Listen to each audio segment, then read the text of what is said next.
ងាសមេមិនចង់ក្បែរបងហើយអូនក៏មិនធ្លាប់គិតថាការឈឺចាប់វាលំបាកយ៉ាងណាព្រោះតែនៅមនុស្សដែលយើងស្រឡាញ់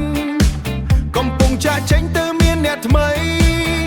ចង់ដឹងថាព្រមអ្នកនេះសំខាន់នៅពេលណា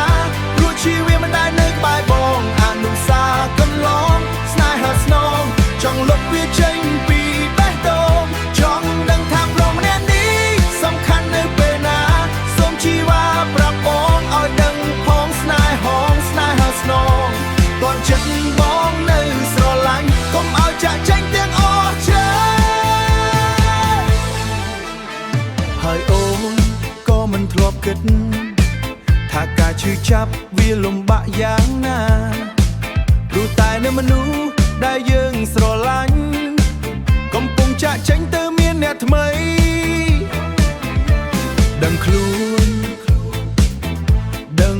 នមានស្ងួនបងជាមនុស្សរំខានតែកុំតន់ភ្លេចកល្យាន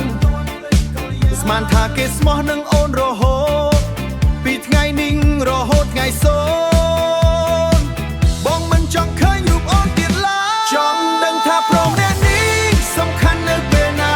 ព្រោះជីវិតមិនដែលនៅក្បែរបងអនុសាកន្លងស្នេហាស្នងចង់លុបអ្នកនេះសំខាន់នៅពេលណាសូមជីវ៉ាប្រាប់បងឲ្យដឹងផងស្នេហាស្នង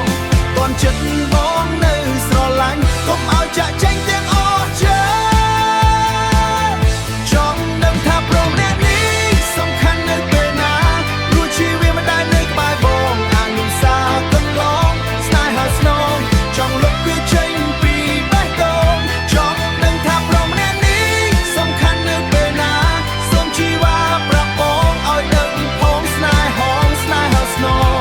តន់ចិត្តបងនៅស្រឡាញ់កុំឲ្យចាក់ចេញទាំងអស់ចិត្ត